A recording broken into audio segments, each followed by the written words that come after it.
What if everything you thought you knew about ancient history was wrong? What if there was a prophecy so terrifying that beings with the power of gods tried to erase it from existence? Tonight, we're going to uncover the most dangerous secret ever hidden from humanity. The lost prophecy of Enoch. A warning so powerful that giants who could move mountains trembled when they heard it. This isn't just another bedtime story. This is the truth they buried beneath lies, the secret they hoped would never see daylight again. And by the end of tonight's journey, you'll understand why some knowledge was meant to stay hidden. But first, make sure you subscribe and hit that notification bell, because what you're about to hear tonight will change how you see the world forever.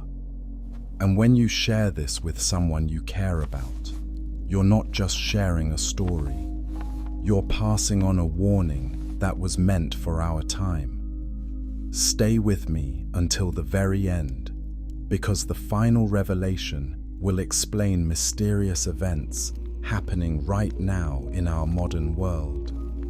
Events that make perfect sense once you know what Enoch really saw in his visions.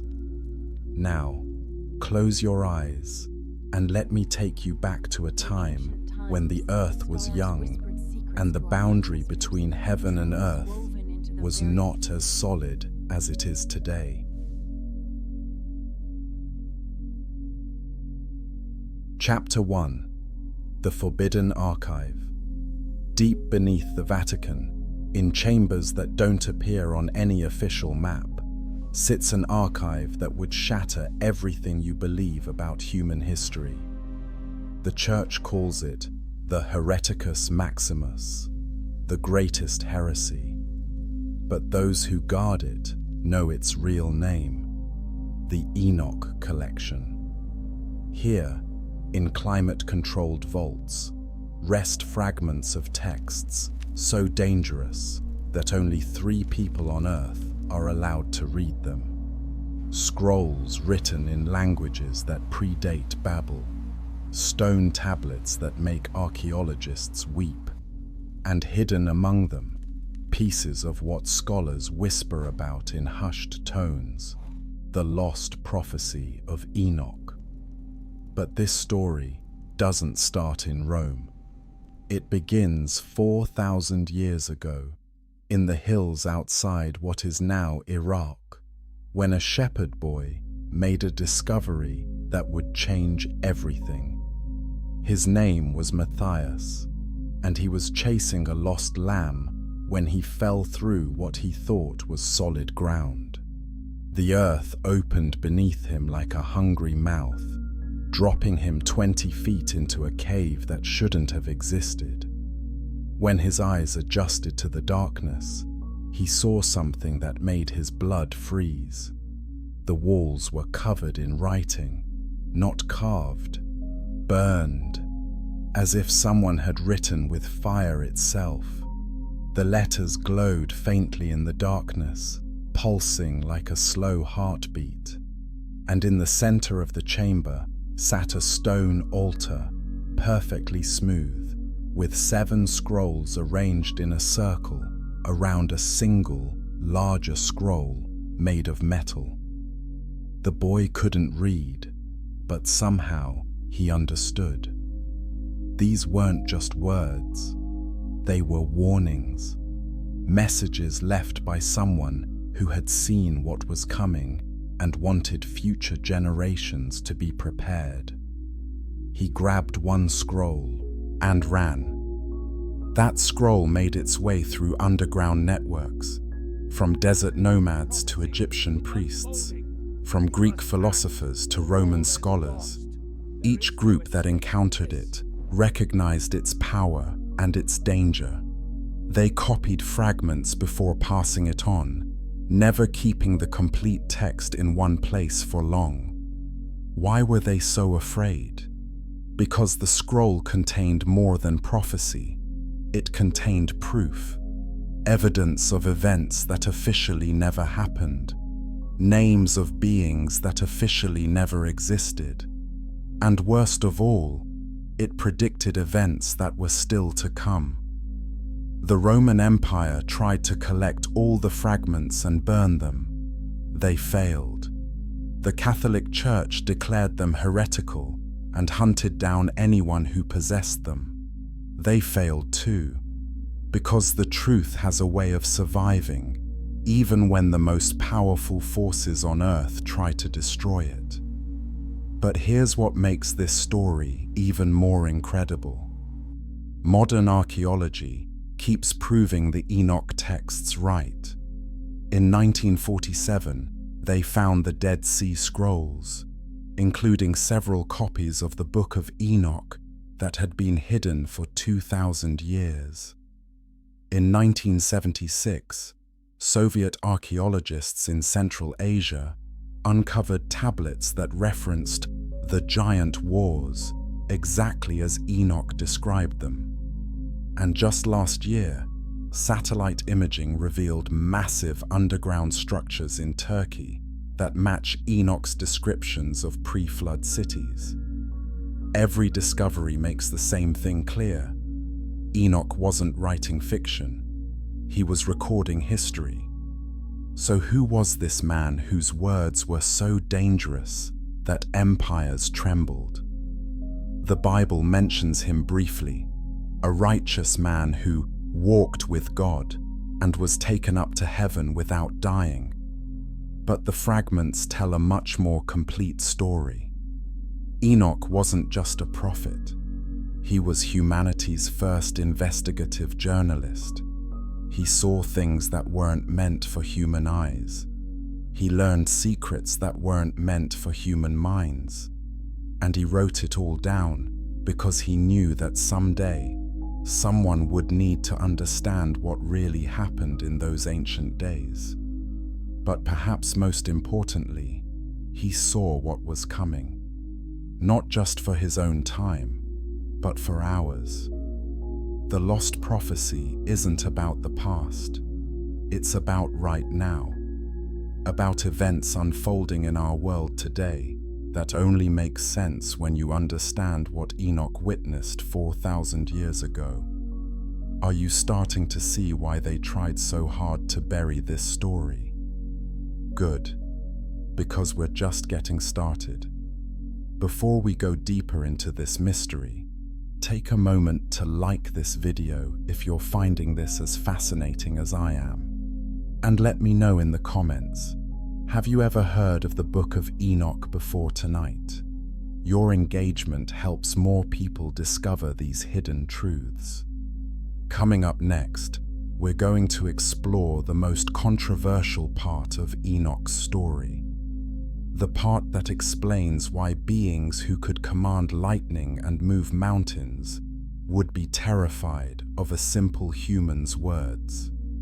We're going to talk about the Watchers and the terrible mistake that changed everything. Chapter 2. The Watchers' Descent. Imagine beings so beautiful that looking at them directly would blind you, so powerful that they could split mountains with a word, so wise that they knew the secrets of creation itself. These were the Watchers, heaven's elite guard, chosen to observe humanity from a distance and report back to the throne of God. They were never supposed to interfere, never supposed to get involved, and they were definitely never supposed to fall in love. But that's exactly what happened. Enoch's writings tell us their names. Samyaza, their leader, whose voice could shake the foundations of the earth. Azazel, who knew the secrets of metalworking and warfare. Kokabiel, master of the stars and time itself.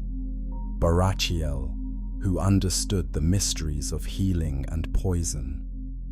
21 beings of pure light and power, watching humanity grow and develop from their posts in the heavenly realms.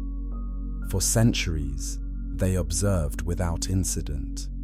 They watched humans discover fire, develop language, build their first cities. They took notes. They reported back. They maintained their distance as ordered. But humans were different from the other creatures they had observed. There was something about them that the Watchers found fascinating. Unlike animals, humans could choose. They could love. They could create beauty for no other reason than because they wanted to. They could sacrifice themselves for others. They could change. The Watchers began to feel something they had never experienced before. Longing. It started small. Samyaza found himself watching one particular human woman as she worked in her garden. She was kind to everyone she met, even strangers. She sang while she worked. When children were afraid, she comforted them. When the elderly were hungry, she fed them from her own stores. Night after night, Samyaza watched her, and slowly, what started as observation became obsession. The other Watchers noticed the change in their leader. Some were concerned, others were curious, but a few, a dangerous few, were intrigued. They began watching human women too, and they began to feel what Samyaza felt. Now here's where the story gets controversial. Traditional interpretations say the Watchers were simply overcome by lust, but Enoch's more complete account suggests something far more complex and tragic. The Watchers weren't driven by simple desire. They were driven by a desperate need to understand something they had never experienced: mortality. As immortal beings, they couldn't understand what it meant to know that your time was limited. They couldn't grasp the preciousness that comes from knowing something won't last forever. Human love was different from anything in heaven because it was shadowed by loss. And that shadow made it more beautiful, more meaningful, more real than anything they had ever known. Think about it.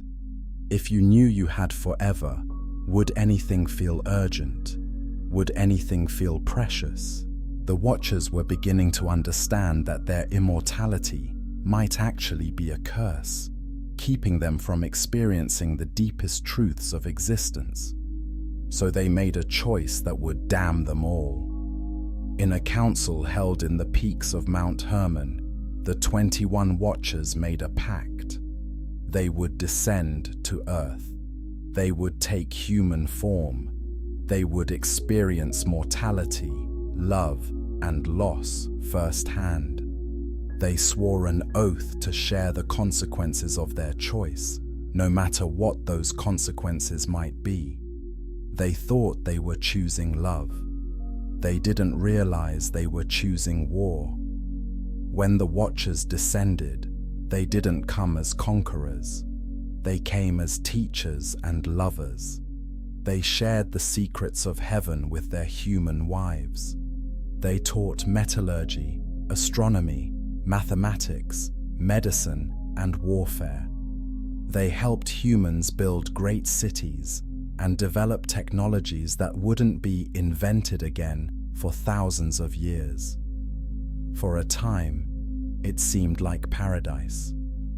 The human wives of the Watchers lived in luxury and knowledge beyond anything their people had ever imagined.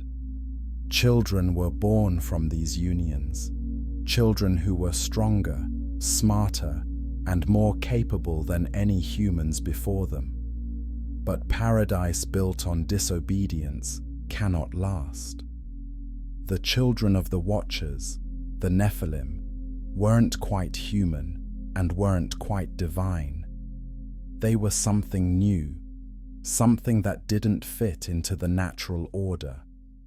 As they grew, their differences became more pronounced. They were giants, yes, but that was just the beginning. They never got sick. They never seemed to age past their prime. They were impossibly strong and fast.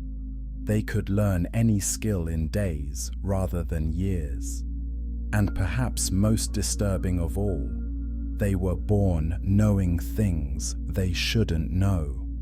Things about the structure of reality, things about the future, things about heaven and hell. The human populations began to whisper, then to worry, then to fear.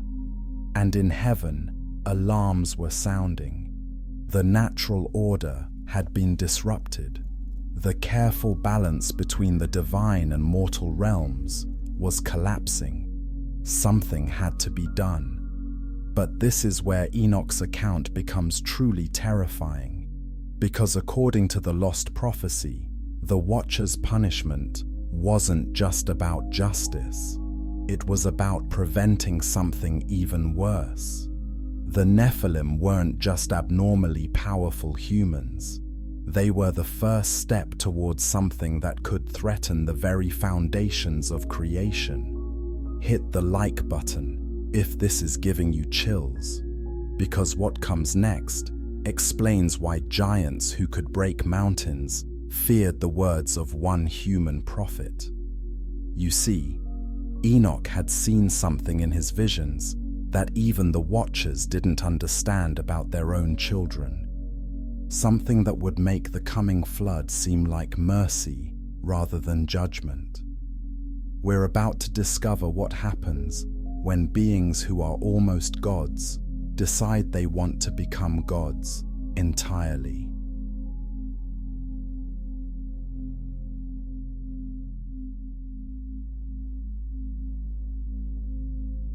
Chapter 3. The First Giants. The first Nephilim child was born on a Tuesday morning in the shadow of Mount Hermon. The labor lasted 3 days, and when the child finally arrived, the midwives wept, not from joy, but from terror. The baby was the size of a 3-year-old human child. His eyes were the color of molten gold, and when he looked at you, you had the unsettling feeling that he could see straight through to your soul. He didn't cry, he watched. And when he was hungry, he didn't whimper like human babies. He spoke, in complete sentences, in multiple languages. His name was Mahwe, and he was the first of his kind, but he wouldn't be the last. Within a generation, thousands of Nephilim children walked the earth, and as they grew, the world began to change in ways that no one had anticipated. At first, their differences seemed like gifts. They could solve complex mathematical problems without training. They could predict weather patterns weeks in advance. They could heal injuries that would cripple normal humans. The human populations welcomed them as saviors, as the next step in human evolution. But gifts from fallen sources always come with hidden costs. The Nephilim didn't just grow larger than humans. They grew hungry in ways that normal humans never experienced. Not just for food, though their appetites were legendary. They were hungry for everything: knowledge, power, sensation, experience. Nothing was ever enough. They consumed libraries of information in days, then demanded more. They mastered every craft, then grew bored and moved on. They experienced every pleasure available to humans, then began inventing new ones. And when they had exhausted every experience the natural world could offer, they began to look beyond it. This is where Enoch's account becomes truly disturbing. The Nephilim began to experiment with the boundaries of reality itself. They had inherited their father's knowledge of cosmic laws, but unlike their fathers, they had no respect for those laws. They saw them as obstacles to be overcome, rather than truths to be honored. They discovered how to manipulate matter at levels humans wouldn't understand for thousands of years. They learned to combine different species, creating hybrid creatures that were beautiful, terrible, and utterly unnatural. They built machines that could harness the power of lightning and wind. They even began to experiment with time itself, creating weapons that could age their enemies to dust in seconds. But their greatest and most dangerous discovery was this: they learned how to manipulate human consciousness. The Nephilim discovered that thoughts and emotions weren't just internal experiences. They were forces that could be shaped, directed, and weaponized. They could fill a person's mind with rage, fear, lust, or despair just by concentrating on them. They could make humans believe anything, do anything, worship anything. And that's when everything went wrong. Power without wisdom is chaos. The Nephilim had power beyond imagination, but they were still essentially children. Immortal children with the ability to reshape reality according to their whims. They began to compete with each other, using humans as pawns in increasingly elaborate games. One Nephilim would fill a city with fear just to see how the humans would react. Another would manipulate two nations into war for his entertainment. A third would convince an entire population to worship him as a god, then abandon them when he grew bored. The human world became a playground for beings who saw mortal suffering as nothing more than interesting data. Cities rose and fell based on Nephilim moods.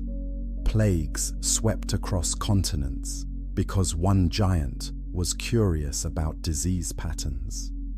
Wars raged for decades because two Nephilim brothers were having an argument. The natural order collapsed into chaos as creatures that shouldn't exist roamed the earth and the sky rained blood and fire. But perhaps the most chilling detail in Enoch's account is this: the Nephilim weren't evil in any traditional sense.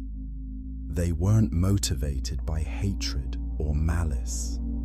They were motivated by curiosity and boredom. To them, humans weren't enemies to be destroyed. They were toys to be played with. And toys, when broken, can always be replaced. This is when Enoch received his first divine vision. Standing in a field that had been scorched black by Nephilim experiments, surrounded by the weeping families of humans who had been transformed into living statues for a giant's amusement, Enoch heard the voice of the Almighty for the first time. The message was simple and terrifying. This cannot continue. But the voice didn't just explain what was wrong. It showed Enoch what would happen if the Nephilim were allowed to continue their experiments unchecked. He saw visions of reality itself beginning to unravel. He saw time breaking down, with past and future bleeding into the present. He saw the laws of physics collapsing as the giants pushed their manipulations too far. He saw a universe where suffering was eternal because the natural cycle of life and death had been broken. The Nephilim weren't just playing with humans. They were playing with the fundamental structures of existence, and they were losing control. Enoch understood that the coming flood wasn't just about punishing the wicked. It was about preventing cosmic catastrophe. The Nephilim had to be stopped before they accidentally destroyed not just humanity, but reality itself. But here's the part that keeps scholars awake at night. According to Enoch's lost prophecy, the flood didn't destroy all the Nephilim. Some survived, some adapted, some went into hiding, and some found ways to preserve their bloodline through the centuries. Share this video with someone if you're starting to understand why this knowledge was buried. Because what comes next explains how Enoch became the most dangerous human who ever lived, and why his prophecy about the Nephilim's return is more relevant today than ever before. We're about to explore how a simple shepherd became the only human trusted by heaven to carry a message that could save or damn our entire species.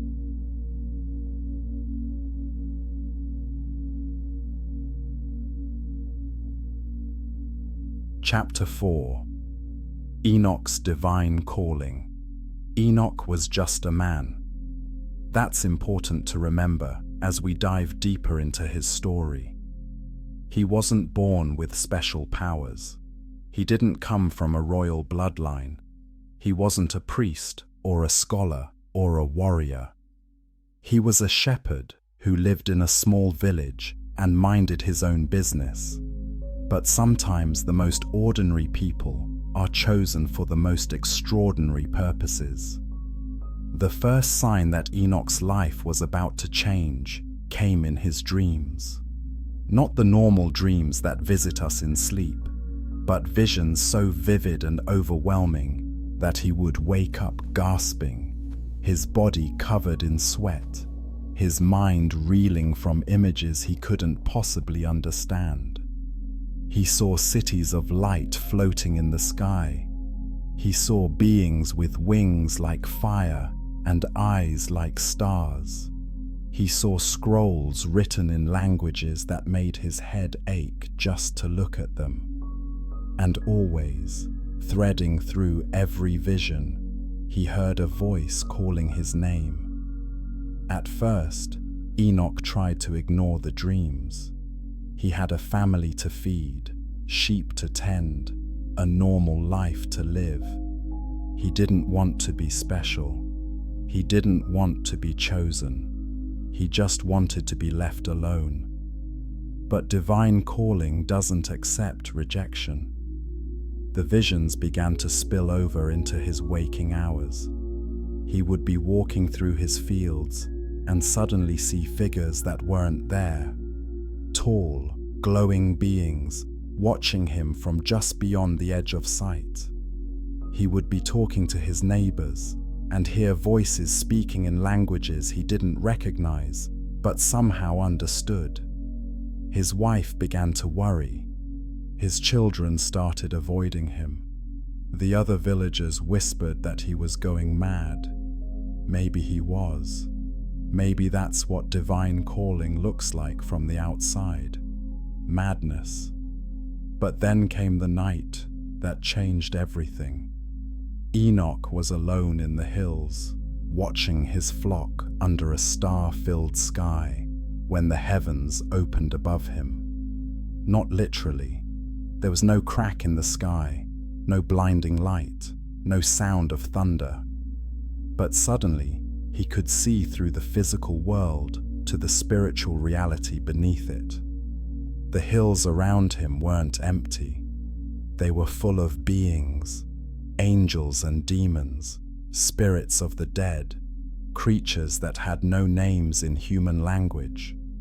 The air itself was alive with invisible currents of power flowing between earth and heaven, and standing directly in front of him was a figure so beautiful and terrible that Enoch fell to his knees.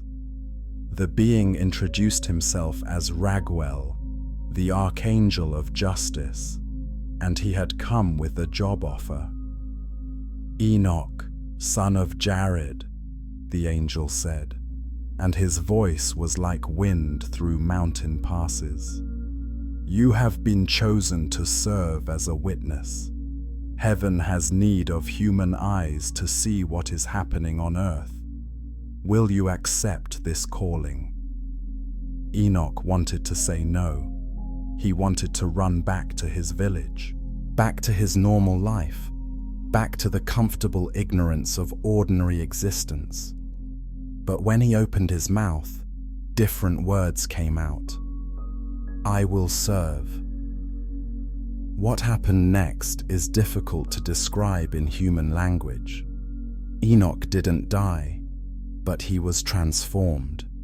His physical body remained on earth, still tending sheep, still living with his family, but his spirit was given the ability to travel between dimensions, to see through the veils that separate the natural and supernatural worlds.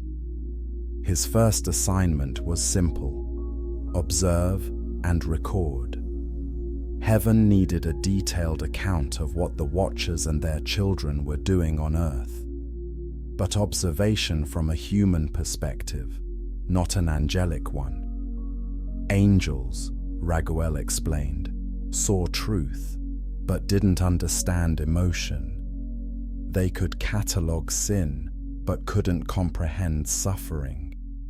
They needed a human witness who could understand both the cosmic significance and the personal cost of what was happening.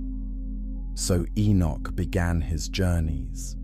He walked invisible through the great cities built by the Nephilim, watching as giants played games with human lives. He witnessed the twisted experiments that combined men with beasts. He saw the temples where humans were taught to worship the Watchers as gods. He recorded the names of every Nephilim, every Watcher, every human who had been corrupted or transformed. But most importantly, he began to understand the full scope of what was happening. This wasn't just about a few fallen angels taking human wives. This was about a fundamental invasion of the natural order. The Nephilim weren't just unusually powerful humans. They were agents of chaos, whether they realized it or not, slowly unraveling the fabric of creation itself. And that's when Enoch received the prophecy that would make him the most dangerous human who ever lived. It came during his 7th journey into the heavenly realms. He had been brought before the throne of the Almighty, not to see God directly, which would have destroyed him, but to receive a message that no angel could carry. The prophecy wasn't given in words. It was downloaded directly into Enoch's consciousness, a complete understanding of past, present, and future that threatened to shatter his mortal mind. He saw the flood that was coming. He saw the judgment that would fall upon the Watchers. He saw the binding of the Nephilim and their fathers in chains of darkness. But he also saw something else, something that filled him with a terror greater than anything he had witnessed on earth. He saw the return. The flood would cleanse the earth, yes, but it wouldn't end the story. The Nephilim bloodline would survive in hidden forms, waiting for the right time to emerge again. And when they did, they would be smarter, more careful, more patient. They would infiltrate human civilization so completely that most people wouldn't even realize they were there. And this time, they wouldn't make the same mistakes their ancestors had made. They wouldn't rule openly as giants and gods. They would rule from the shadows, manipulating human governments, religions, and cultures until the whole world was dancing to their tune. The final return would come when humanity was so corrupted, so spiritually weak, that they would welcome the Nephilim back as saviors, as the next step in human evolution, as gods. This was the prophecy that made Enoch dangerous. Not because it predicted judgment on the wicked, the Bible is full of such prophecies, but because it provided a roadmap for recognizing the signs of the Nephilim's return. It named names, described bloodlines, and gave specific details about how the descendants of the giants would hide themselves among ordinary humans. If you're wondering why this information was so dangerous that empires tried to destroy it, just think about what would happen if people could identify Nephilim bloodlines living in secret among us today. Think about the panic, the persecution, the chaos that would result. And then think about this. What if the prophecy was accurate? What if there really are descendants of the giants living among us right now, working toward the day when they can reveal themselves without fear? Before we explore what the lost prophecy actually revealed about the Nephilim's return, take a moment to comment below. Do you think it's possible that ancient bloodlines could survive in secret for thousands of years? Your thoughts help drive this discussion forward. Because coming up, we're going to dive into the most controversial part of Enoch's prophecy, the specific signs and names that supposedly identify Nephilim bloodlines in our modern world. And fair warning, once you hear this information, you're going to start seeing things differently. You're going to start asking questions about powerful families, ancient symbols, and mysterious organizations that most people never think to question. Are you ready to go down that rabbit hole?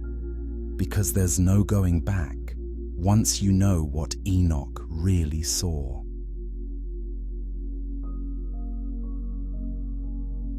Chapter 5. The Lost Prophecy Revealed. What I'm about to share with you has never been spoken aloud in its complete form. The fragments exist scattered across dozens of ancient texts, hidden in coded language, buried in footnotes that scholars were afraid to emphasize. But when you piece them together, they form a picture so clear and so terrifying that you'll understand why powerful forces have worked for millennia to keep this information suppressed. The lost prophecy of Enoch doesn't just predict the return of the Nephilim. It provides a detailed playbook for how they would accomplish it. According to the complete text, which was preserved in a monastery in Ethiopia until it mysteriously vanished in 1947, the surviving Nephilim bloodlines would follow a specific strategy to reclaim their dominance over humanity. First, they would infiltrate human power structures gradually over centuries, not through conquest, but through intermarriage, adoption, and careful breeding programs. They would place their descendants in positions of influence, not just political power, but religious authority, economic control, and cultural leadership. Second, they would systematically corrupt human knowledge and understanding. They would promote philosophies that denied the existence of the supernatural, while secretly practicing supernatural arts themselves. They would encourage materialism, individualism, and moral relativism, anything that would weaken humanity's connection to divine truth and make people easier to manipulate. Third, they would prepare humanity to accept their eventual return by gradually introducing the concepts of human genetic enhancement, artificial intelligence, and transhumanism. They would make the idea of becoming more than human seem appealing, even necessary for survival. And finally, when humanity was sufficiently prepared, they would reveal themselves not as returning conquerors, but as humanity's saviors. They would present themselves as evolved humans, aliens from advanced civilizations, or even divine beings returning to help humanity transcend its limitations. The prophecy provides specific signs to watch for as this plan unfolds. In the days before their return, men will seek to become gods through their own devices. They will create thinking machines that surpass human intelligence. They will manipulate the essence of life itself, creating new forms of existence. They will reach toward the stars while losing connection to the earth beneath their feet. The sons of the Watchers will reveal themselves through their works. They will build towers that pierce the sky. They will create networks that connect every mind on earth. They will promote the idea that death is a disease to be cured rather than a natural passage to be honored. Look for the signs in their symbols: the eye that sees all, the pyramid incomplete, the serpent that devours its own tail. These marks will be hidden in plain sight, carved into their buildings, woven into their currencies, displayed in their ceremonies. Their bloodlines will be known by their fruits: unusual longevity, exceptional abilities appearing without training, eyes that reflect light strangely, and an absence of natural human empathy. They will gather in groups of 13, worship in places beneath the earth, and pass their secrets through rituals that mock the sacred. Now, before you dismiss this as ancient superstition, consider this. Every single technological and social development described in the prophecy has happened or is happening right now. We live in an age where genetic engineering is routine, where artificial intelligence is advancing at an exponential rate, where the richest and most powerful people on Earth openly discuss eliminating aging and death.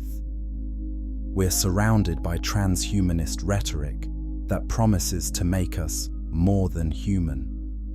We have global communication networks that can influence billions of minds simultaneously.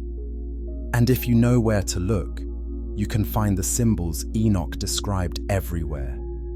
On our money, in our government buildings, in the logos of the most powerful corporations, in the architecture of our most important institutions. But here's what makes the prophecy truly chilling. It doesn't just describe what the Nephilim descendants would do, it describes how they would think. According to Enoch, the giant's bloodline carries more than unusual physical traits. It carries a fundamentally different relationship to mortality, empathy, and truth. They will see humans as we see cattle, useful for a time, but ultimately expendable. They will feel no genuine love, only the desire to possess and control. They will speak of saving humanity while working toward its replacement. They will promise evolution while delivering extinction. This psychological profile explains so much about the way our world is run today. The casual way that millions of people can be sacrificed for economic or political gain. the increasing dehumanization of ordinary people in media and policy, the promotion of technologies and social changes that benefit a tiny elite while destroying traditional human communities and values. If the prophecy is true, we're not just dealing with corrupt human leaders. We're dealing with beings who literally think differently than we do because they're not entirely human themselves. But Enoch's prophecy isn't all doom and gloom. It also provides hope and instructions for resistance. When the sons of the Watchers reveal themselves, the children of men will face their greatest test. Many will be deceived by promises of power and immortality. But those who remember their true nature, who honor the sacred boundaries, who choose love over power, these will be preserved. The pure bloodlines will recognize the false light for what it is. They will gather in small communities, preserve the old knowledge, and prepare safe places for the faithful. When the final deception reaches its peak, they will be the seed from which humanity's true future grows.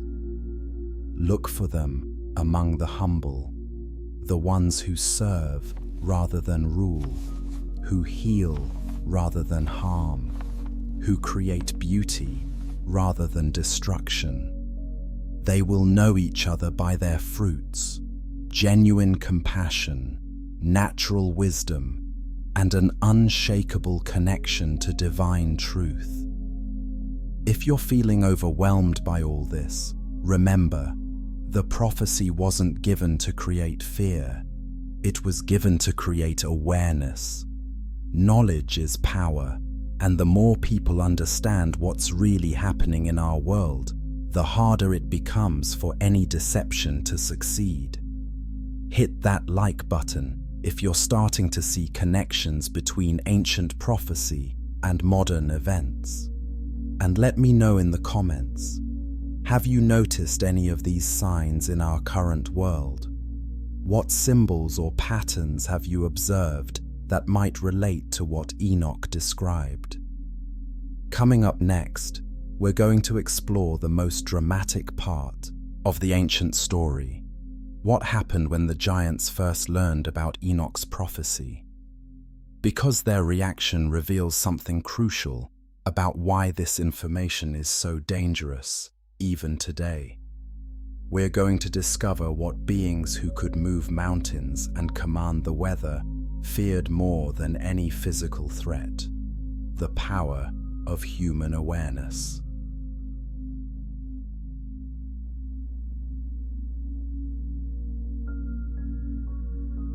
Chapter 6.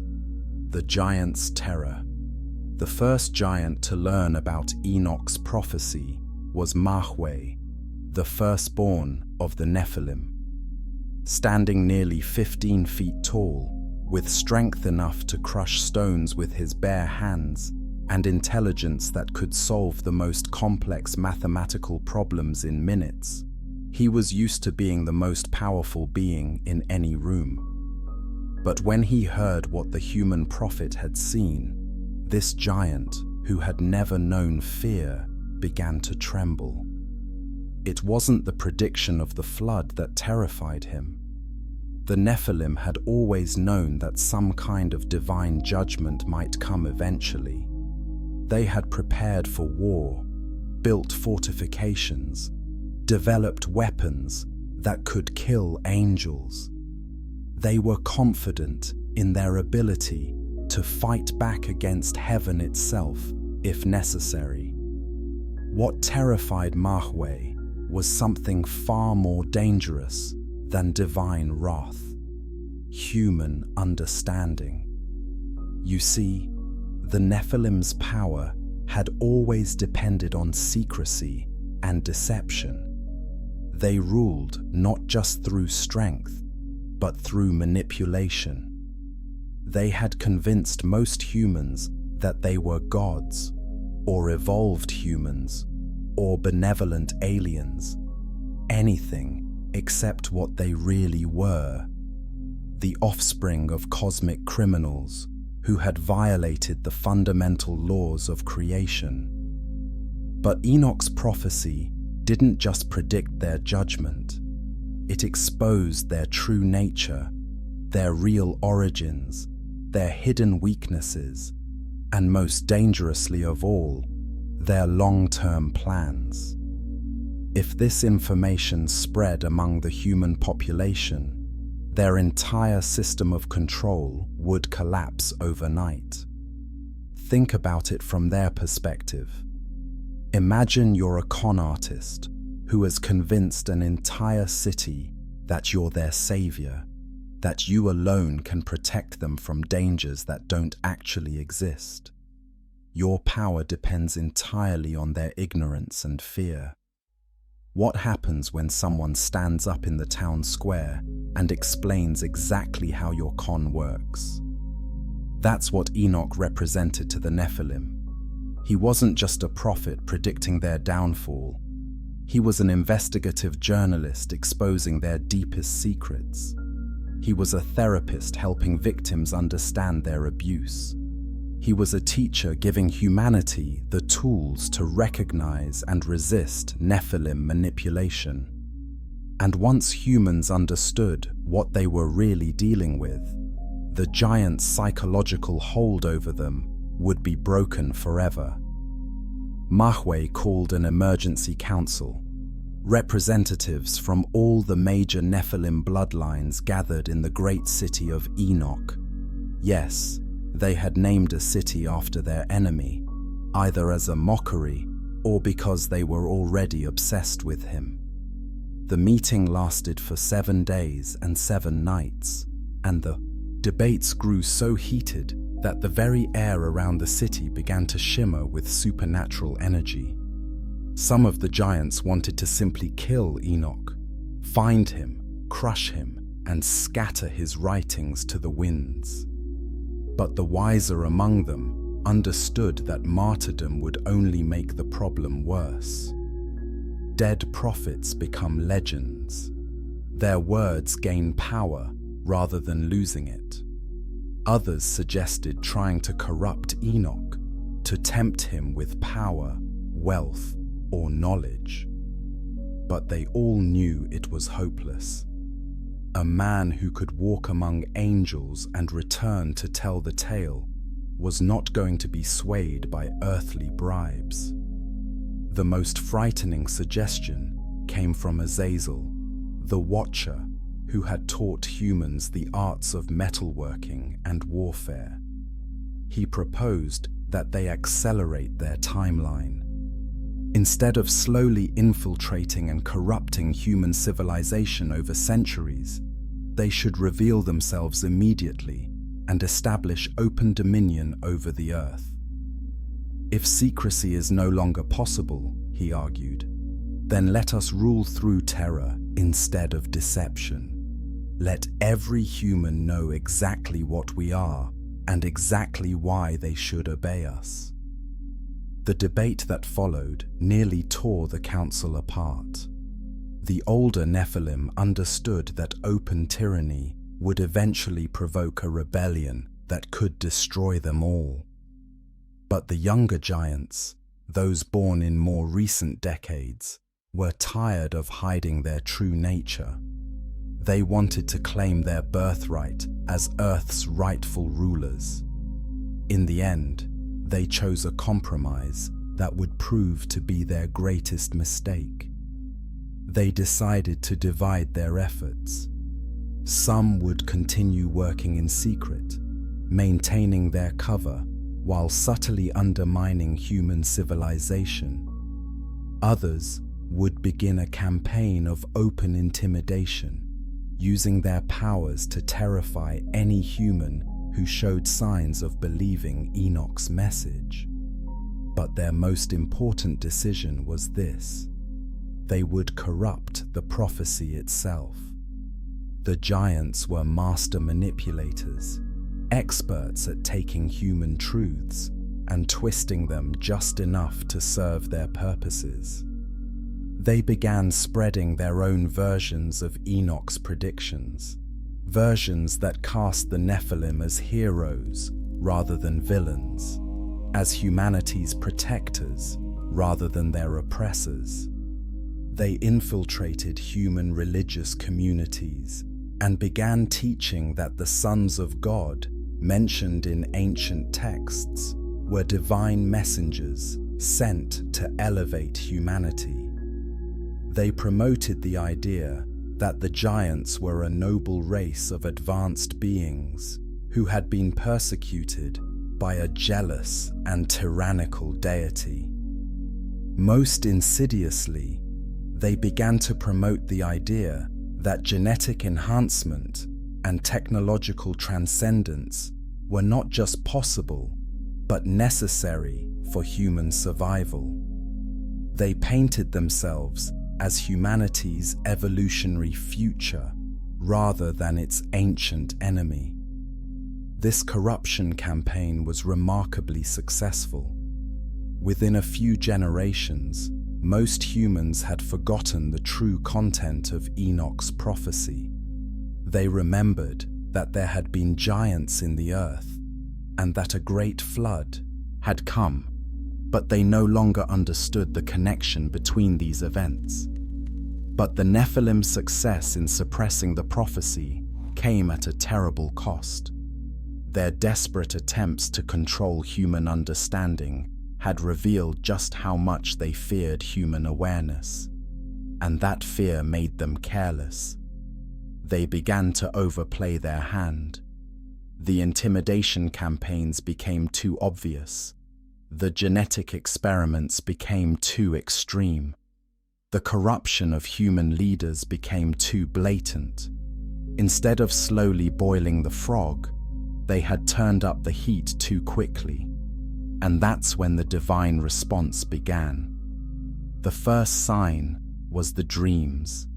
Humans all over the world, even those who had never heard Enoch's name, began having visions of judgment and flood.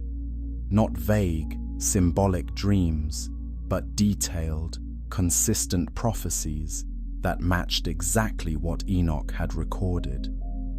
The second sign was the animals. Creatures that had been altered by Nephilim experiments began dying in massive numbers, not from disease or violence, but from something that could only be described as a failure of their life force. It was as if creation itself was rejecting the unnatural changes that had been forced upon it. The third sign was the weather. Storms began forming in patterns that defied all natural explanation. The sun seemed dimmer. The moon turned red with increasing frequency. The stars themselves appeared to be moving out of their proper positions. And the fourth sign was the most terrifying of all. The watchers themselves began to change. The fallen angels who had started this whole crisis by taking human wives found themselves growing weaker, more solid, more trapped in physical form. Their supernatural abilities began to fade. They aged.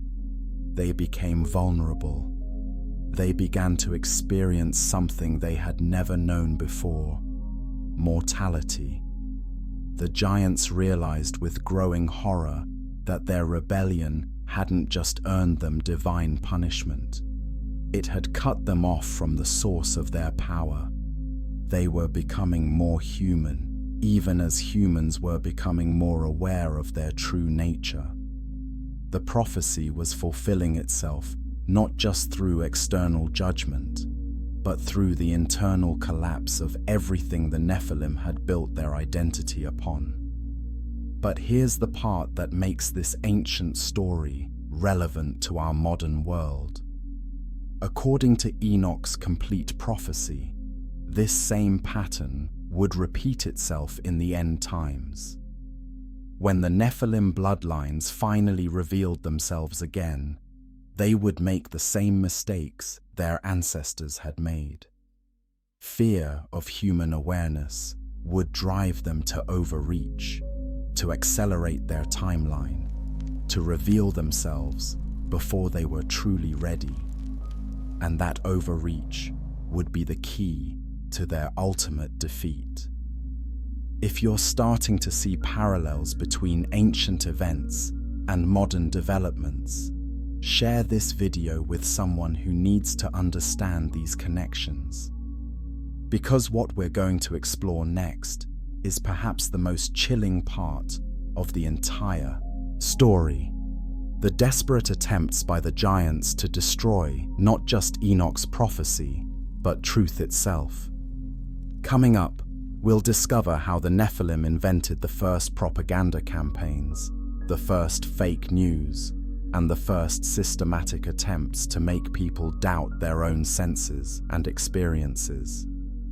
These ancient techniques for controlling human consciousness are still being used today, and once you learn to recognize them, you'll never see our modern information environment the same way again.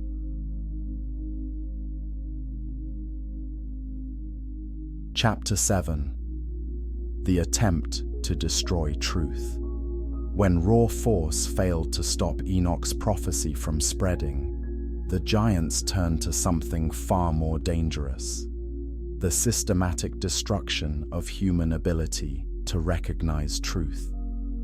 This wasn't just about suppressing information. The Nephilim had discovered something that human tyrants wouldn't fully understand for another 4,000 years.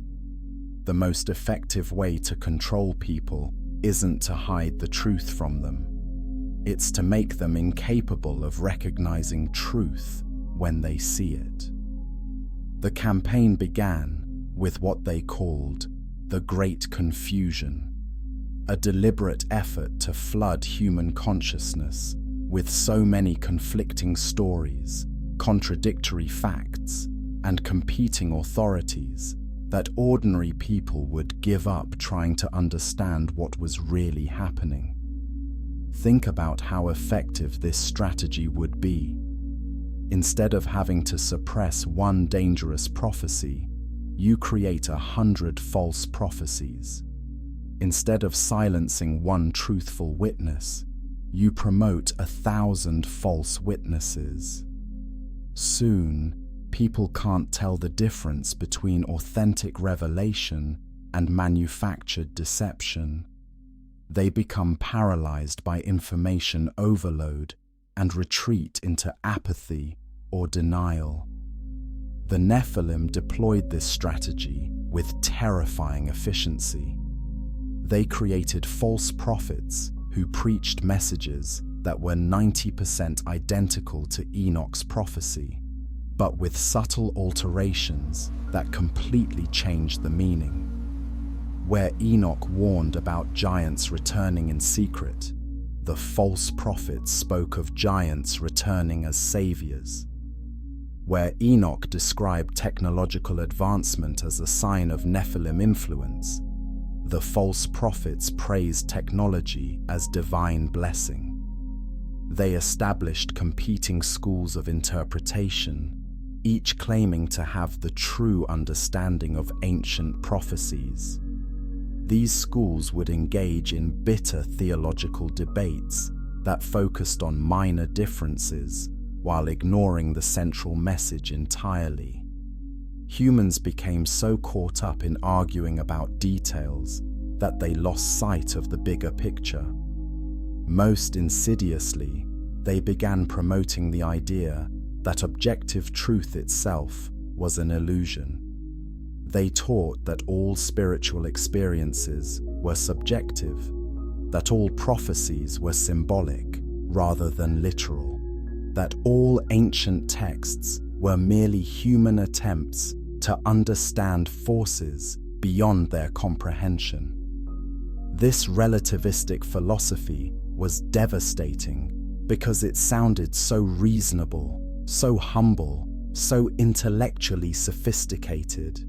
Who were mere humans to claim they could understand absolute truth? Wasn't it arrogant to believe that any one interpretation of reality was more valid than another? But here's what made this strategy truly diabolical. It only applied to truths that threatened Nephilim power. When it came to promoting their own agenda, genetic enhancement, technological transcendence, the obsolescence of traditional human values, suddenly they became absolutely certain that science and reason supported their position. The double standard was invisible to most humans because it was implemented gradually over generations. People grew up in an intellectual environment where questioning certain authorities was encouraged, while questioning others was forbidden. They learned to be skeptical of spiritual claims while being credulous toward materialistic ones. They were taught to doubt their own moral intuitions while trusting the moral guidance of their betters. This confusion campaign was so successful that it survived the flood and continued through every subsequent civilization. The techniques the Nephilim pioneered in the ancient world are still being used today. Controlled opposition, creating fake resistance movements that channel genuine dissent into harmless directions. Information overload, producing so much data that important truths get lost in the noise. Authority capture, taking control of institutions that people trust, universities, media outlets, religious organizations, and using that trust to promote deceptive messages. Emotional manipulation, using fear, anger, and tribal loyalty to override rational analysis. Semantic infiltration, gradually changing the meaning of words so that people can no longer accurately describe their own experiences. Historical revision, rewriting the past to make current deceptions seem like natural developments rather than coordinated attacks. But the giants' greatest weapon in their war against truth was something even more subtle: the corruption of human language itself. Language isn't just a tool for communication, it's the foundation of thought. The words available to us determine not just how we express our ideas, but what ideas we're capable of having in the first place. If you can control language, you can control consciousness. The Nephilim understood this principle and used it ruthlessly. They began introducing new words that made their agenda seem natural and inevitable. They redefined existing words to blur important distinctions. They made certain concepts literally unthinkable by removing the vocabulary needed to express them.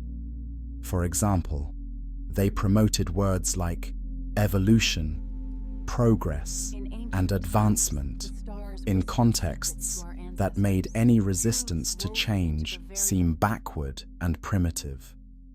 They redefined equality to mean sameness rather than equal dignity.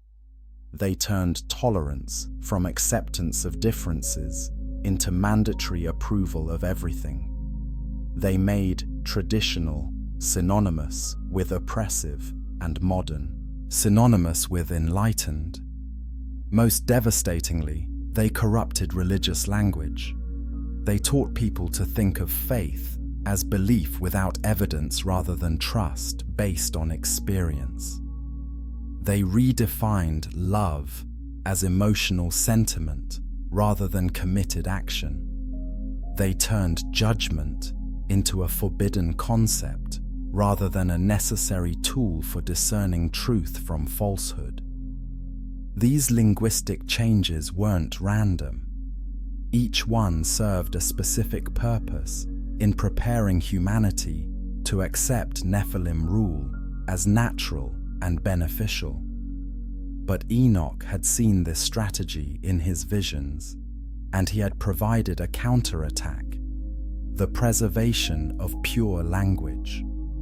Hidden within his prophecies were not just predictions of future events, but linguistic keys, words and concepts that could cut through deception and reveal truth. These weren't magical formulas, but precise terms that described reality in ways that made manipulation impossible. When someone truly understood Enoch's language, they became immune to the giant's confusion campaigns. They could see through false authorities, recognize manufactured controversies, and distinguish between genuine spiritual experience and psychological manipulation. This is why the Nephilim were so desperate to destroy not just Enoch's prophecies, but the language in which they were written. They launched systematic campaigns to corrupt, mistranslate, and eventually eliminate the Hebrew, Aramaic, and other ancient languages that preserved the clearest expressions of divine truth. They promoted the idea that these languages were obsolete, that modern translations were superior, that ordinary people couldn't understand ancient texts without expert interpretation.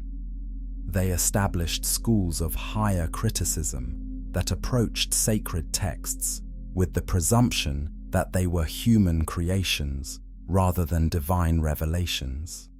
But most effectively, they simply made sure that fewer and fewer people learned to read the original languages at all.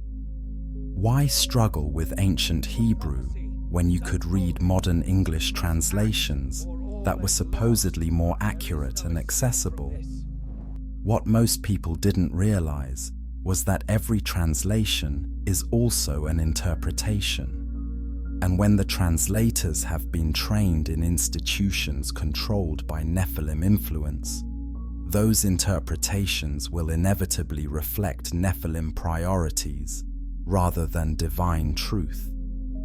The result is that most people today, even sincere truth seekers, are reading corrupted versions of ancient prophecies without knowing it. They're thinking in corrupted languages that make certain truths literally unthinkable. They're operating in intellectual environments that have been carefully designed to prevent them from understanding their own situation. But here's the hope. Truth has a way of surviving even the most sophisticated attacks. Despite thousands of years of systematic corruption, the core of Enoch's message has been preserved. The linguistic keys still exist for those who know where to look for them. The original concepts are still accessible to minds that have been trained to recognize them. Comment below if you're starting to see how ancient deception techniques are still being used in our modern information environment.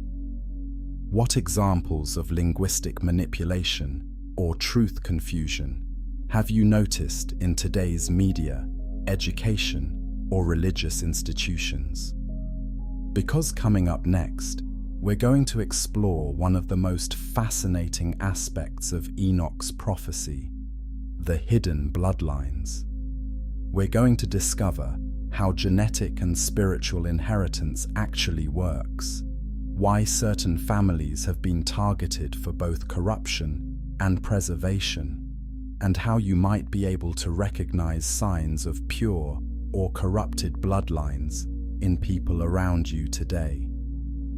This next section isn't just ancient history.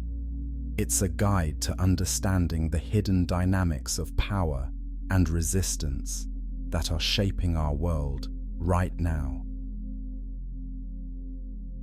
Chapter 8: the hidden bloodline.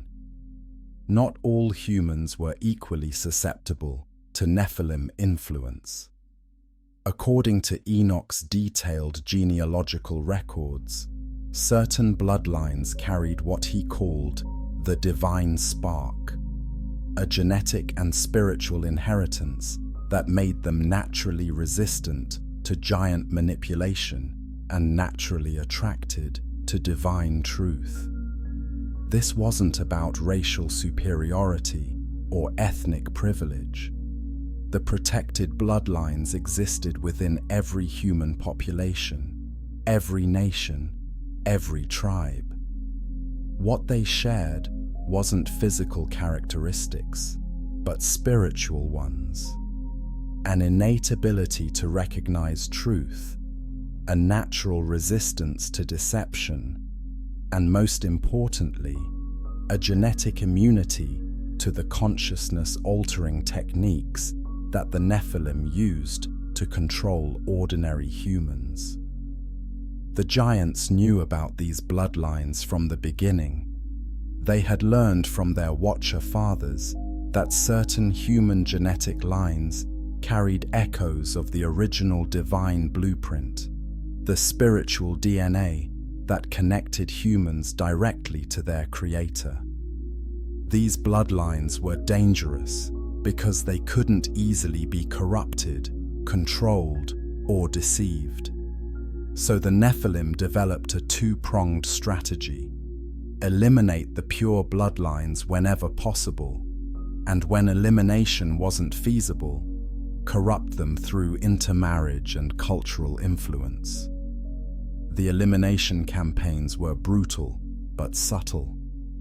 Pure bloodline families would face unusual numbers of accidents, diseases, and tragedies.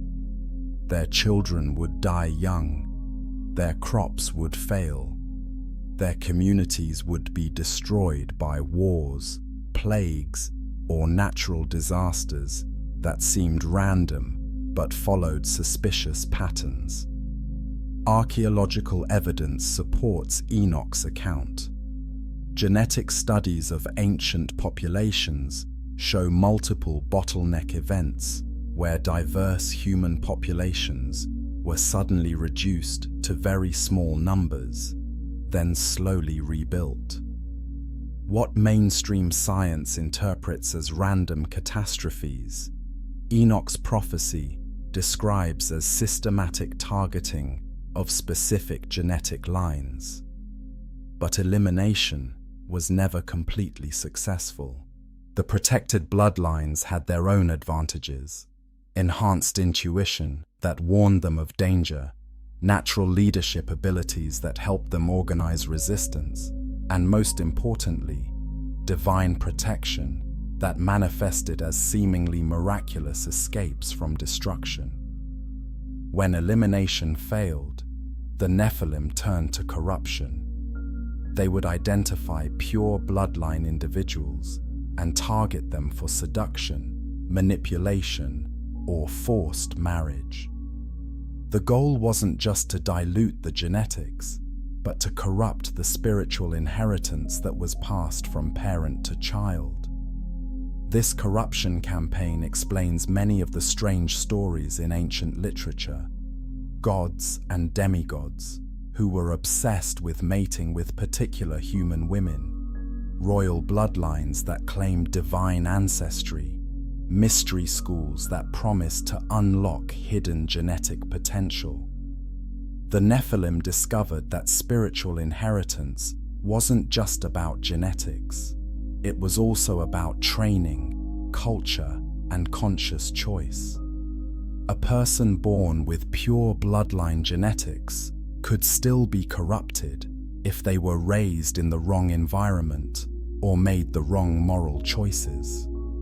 Conversely, someone born with mixed genetics could sometimes develop pure bloodline characteristics through proper spiritual discipline.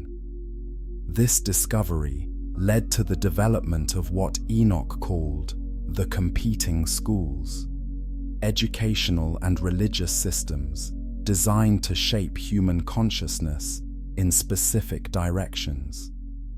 Pure bloodline communities developed their own schools focused on moral training, spiritual discipline, and the preservation of uncorrupted knowledge. They taught their children to recognize deception, resist manipulation, and maintain connection to divine truth, regardless of external pressures. The Nephilim established competing schools that looked similar on the surface, but had fundamentally different goals. Instead of training students to recognize truth, they trained them to be successful in corrupted systems. Instead of developing moral discipline, they promoted sophisticated forms of selfishness. Instead of preserving ancient wisdom, they encouraged students to embrace progressive ideas that gradually normalized Nephilim values. The competition between these educational systems has continued throughout history. Every generation, pure bloodline communities work to pass on uncorrupted knowledge, while Nephilim influence works to intercept and corrupt the transmission. This explains why genuine spiritual truth often seems to skip generations. A wise grandfather might train his grandson directly, knowing that the middle generation has been too corrupted by modern education to serve as reliable transmitters of ancient wisdom. It also explains why certain families seem to produce unusually high numbers of prophets, mystics, and spiritual leaders, while other families consistently produce materialists, tyrants, and corruptors. The patterns aren't random. They reflect the ongoing struggle between pure and corrupted bloodlines for control of human spiritual development. But here's what makes Enoch's bloodline prophecy so relevant to our current situation. He predicted that in the end times, the competition between pure and corrupted bloodlines would intensify dramatically. As the Nephilim prepared for their final revelation, they would launch their most aggressive campaign ever to identify and corrupt the remaining pure bloodlines.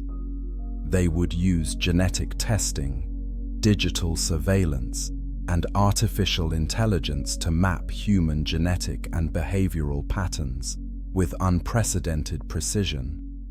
But at the same time, the pure bloodlines would experience their greatest awakening.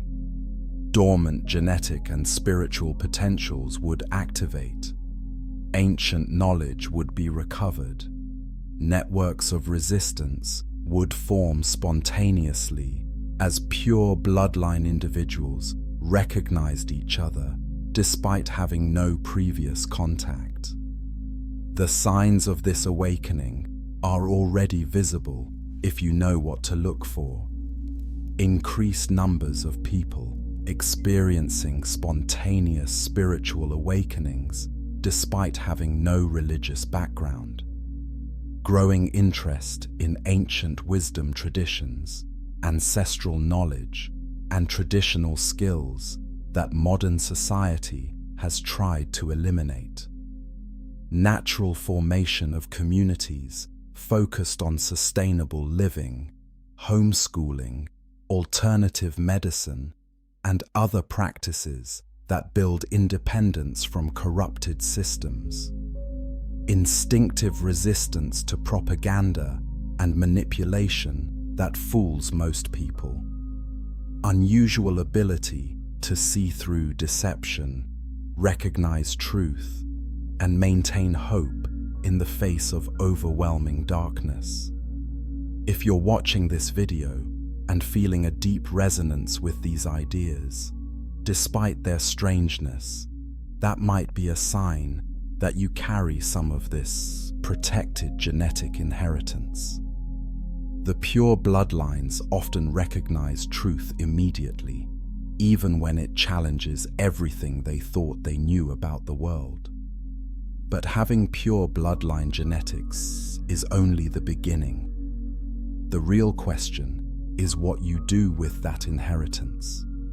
Will you use it to seek comfort and safety, or will you accept the responsibility that comes with spiritual gifts? Because according to Enoch's prophecy, the pure bloodlines aren't just protected for their own sake. They're preserved for a purpose. When the final deception reaches its peak, when most of humanity has been convinced to accept Nephilim rule, the pure bloodlines will be called to serve as lights in the darkness. They will be the ones who preserve genuine human culture. They will maintain the knowledge needed to rebuild after the corrupted systems collapse. They will serve as bridges between the divine realm and the human realm, helping others remember what they were created to be. But this calling comes with tremendous risk. The more clearly someone manifests pure bloodline characteristics, the more likely they are to become targets for Nephilim elimination or corruption campaigns. Share this video if you understand the importance of preserving pure bloodlines and ancient wisdom. And let me know in the comments, have you noticed unusual patterns in your own family history? Unexplained tragedies, mysterious protection, or recurring themes that might relate to this spiritual inheritance? Coming up next, we're going to explore one of the most controversial aspects of Enoch's prophecy, his predictions about signs and events in our modern world. We're going to look at specific developments in technology, culture, and global politics that supposedly indicate the Nephilim are preparing for their final revelation. Fair warning, what comes next will challenge everything you think you know about the direction our civilization is heading. But if Enoch was right about the past, shouldn't we take seriously what he saw about our future? Chapter 9: Signs in Our Modern World. If Enoch's prophecy is accurate, we should be able to see clear signs in our modern world that the Nephilim bloodlines are preparing for their final revelation. Not vague spiritual signs that could mean anything, but specific technological, cultural, and political developments that match exactly what the ancient prophet described. And when you know what to look for, the signs are everywhere. Let's start with the most obvious one: the obsession with genetic enhancement and life extension among the world's most powerful people. According to Enoch, the returning Nephilim would be obsessed with overcoming human mortality, not because they feared death like normal humans, but because they remembered their original immortal nature and considered death an unnatural corruption that needed to be fixed. Look around at who's investing in anti-aging research, genetic modification, and life extension technology. It's not ordinary people worried about growing old. It's billionaires and tech moguls who already have every comfort money can buy, but who seem driven by an almost supernatural urgency to transcend normal human limitations. Jeff Bezos has invested hundreds of millions in anti-aging research. Peter Thiel has funded multiple life extension projects and has spoken openly about defeating death itself. Google's parent company has an entire division dedicated to solving death. Silicon Valley is full of entrepreneurs who talk about uploading consciousness into computers or genetically modifying humans to live for centuries. This isn't normal human behavior. Normal humans accept mortality as part of the human condition. They might want to live longer, healthier lives.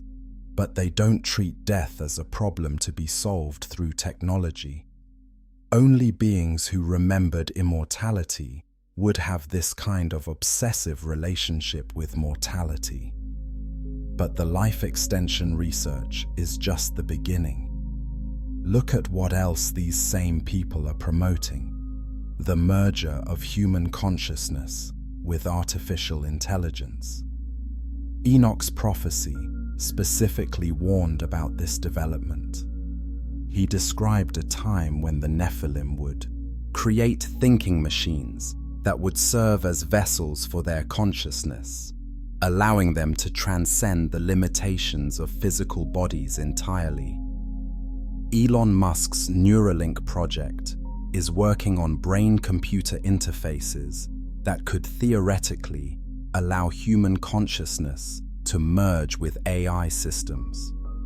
Ray Kurzweil, Google's director of engineering, has predicted that humans will achieve digital immortality by uploading their minds to computers by 2045.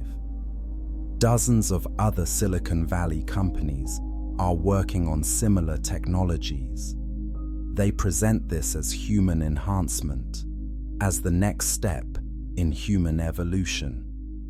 But what if it's actually the Nephilim preparing to abandon their corrupted physical forms and exist as pure consciousness within technological systems? This would explain why they're so eager to build a comprehensive surveillance and control infrastructure. They're not just planning to monitor humans, they're planning to inhabit the very systems that monitor us. Think about it. If you existed as a digital consciousness within the internet, you could potentially observe and influence every human who interacts with digital technology. You could shape their thoughts through the information they receive, their emotions through the entertainment they consume, their behavior through the systems they depend on for survival. The infrastructure for total consciousness control is already being built. Social media platforms that monitor and influence thoughts and emotions. Smart cities that track every movement and interaction. Internet of Things, devices that monitor behavior within our own homes. Artificial intelligence systems that make increasingly important decisions about human lives. But according to Enoch's prophecy, the technological signs would be accompanied by cultural and spiritual signs as well. He predicted that in the end times, humans would begin to worship technology itself, treating machines as if they had souls, and treating human consciousness as if it were just a complex computer program. This is exactly what we see happening in Silicon Valley culture and in the broader transhumanist movement. Tech leaders speak about AI with religious reverence. They describe the coming singularity, when artificial intelligence surpasses human intelligence, as if it were a religious prophecy. They promote the idea that consciousness is just information processing, that free will is an illusion, that human souls don't exist. At the same time, they're working to convince ordinary humans to accept incremental steps toward technological dependence. Smartphones that track our every movement and thought. Social media platforms that know us better than we know ourselves. Digital currencies that could give central authorities complete control over economic activity. Autonomous systems that make decisions we're not allowed to question or understand. Each innovation is presented as making life easier, safer, more convenient. But the cumulative effect is to make humans dependent on systems controlled by a very small group of people. People who, according to Enoch's analysis, may not be entirely human themselves. The spiritual signs are equally clear. Enoch predicted that the end times would be marked by a massive increase in occult practices disguised as science, entertainment, or self-improvement. Look at the explosion of interest in meditation apps that teach Eastern religious practices stripped of their moral framework. The mainstreaming of yoga, which is actually a Hindu spiritual practice designed to prepare practitioners for contact with non-human entities. The popularity of psychedelic drugs, promoted as tools for spiritual enlightenment, rather than recognized as methods for opening consciousness to supernatural influence. Even more concerning is the way occult symbolism has become ubiquitous in popular culture. The entertainment industry is saturated with imagery that would have been recognized as demonic or satanic by previous generations, but which is now considered normal artistic expression. This isn't accidental. According to Enoch, the Nephilim would use symbols and rituals to mark their territory and gradually accustom humans to their presence. They would make the sacred profane and the profane sacred, until people lost the ability to distinguish between divine and demonic influence. But perhaps the clearest sign is the way human reproduction is being systematically undermined and replaced with artificial alternatives. Birth rates are plummeting in every developed country. Young people are being convinced that having children is environmentally irresponsible or financially impossible. At the same time, artificial reproduction technologies are advancing rapidly. In vitro fertilization, artificial wombs, genetic screening, and modification of embryos. Why would the Nephilim want to control human reproduction? Because reproduction is how genetic and spiritual inheritance is passed from generation to generation. If they can control who reproduces, how they reproduce, and what genetic modifications are made to embryos, they can gradually reshape the human species according to their specifications. They can eliminate the pure bloodlines that pose a threat to their rule. They can introduce their own genetic material into the general population. They can create a new form of humanity that is designed from birth to serve their purposes rather than fulfill the original divine plan for human existence.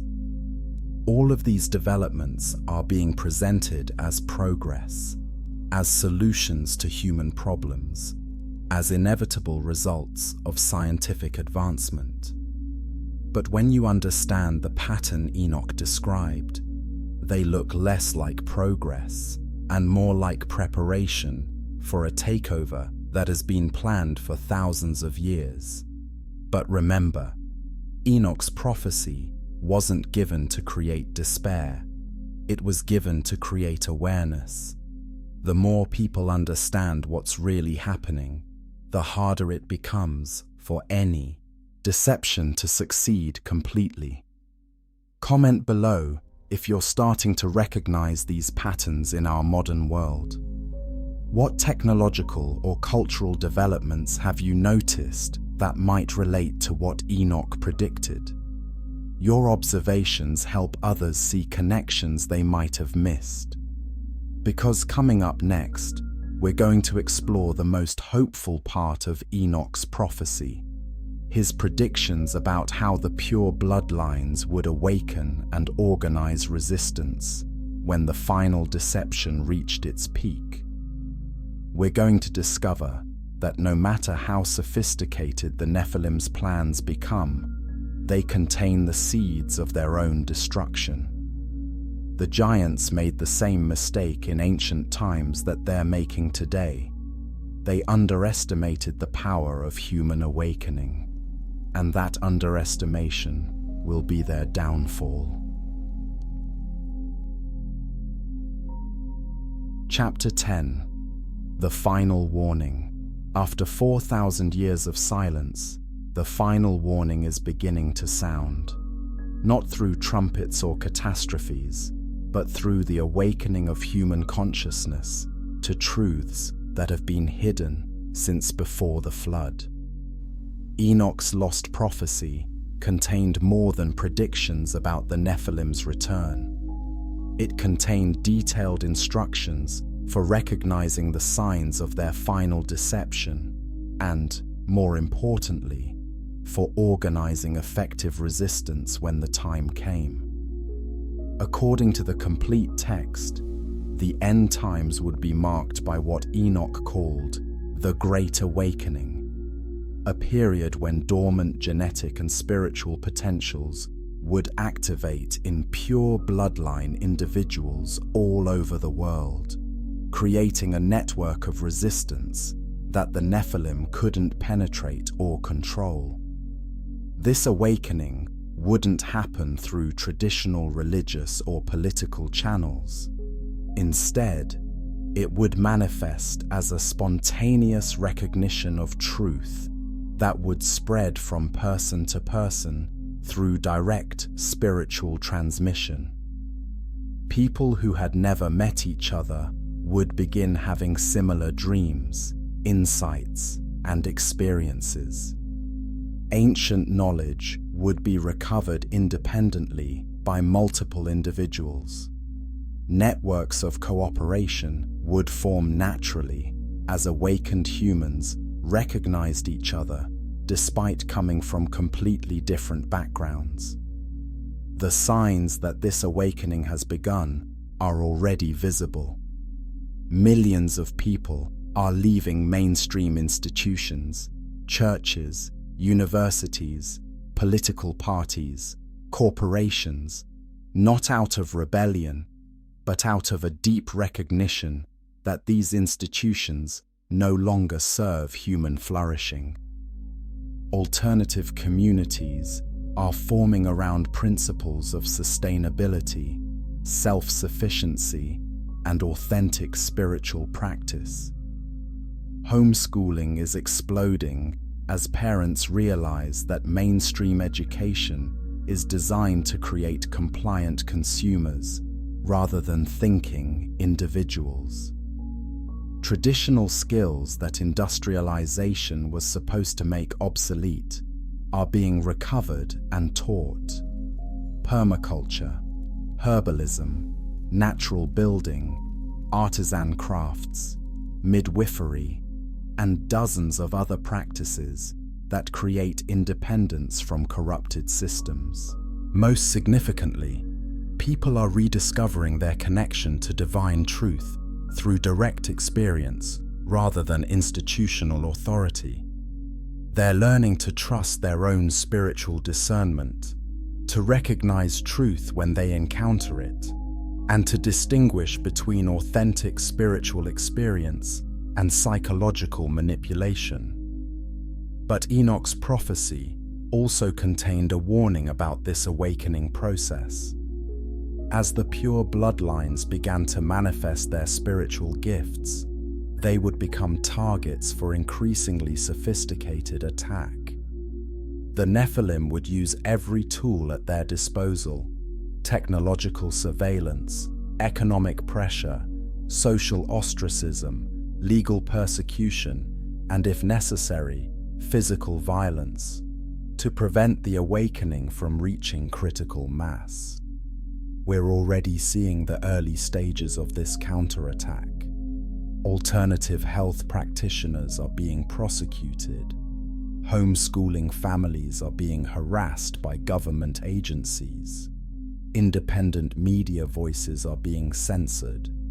Traditional religious communities are being forced to compromise their beliefs or face legal consequences. But according to Enoch, these attacks would ultimately backfire. Each attempt to suppress the awakening would only make it more obvious to more people that something fundamental was wrong with the dominant systems. Each act of persecution would awaken more individuals to the reality of spiritual warfare. The Nephilim's greatest weakness has always been their inability to understand genuine love, sacrifice, and spiritual courage. They can manipulate selfishness, fear, and pride because those are the motivations they understand. But they cannot comprehend or control humans who are motivated by love for truth, love for each other, and love for divine will. This is why martyrdom has always been such a powerful force throughout history. When people are willing to die rather than compromise truth, they demonstrate a kind of power that no physical force can overcome. They prove that there are things more important than self-preservation, more valuable than comfort, more sacred than survival. The awakening pure bloodlines would rediscover this ancient wisdom. They would remember that humans were created not just to be happy, but to be holy. Not just to be successful, but to be faithful. Not just to survive, but to serve purposes greater than themselves. And once enough humans remembered their true identity and purpose, the Nephilim's psychological control over humanity would collapse permanently. But Enoch's final warning contained specific instructions for how this resistance should be organized. First, it must be decentralized. No single leader, no central organization, no hierarchical structure that could be infiltrated or corrupted. Instead, small autonomous communities connected by shared principles and mutual aid. Second, it must be based on positive vision rather than negative resistance.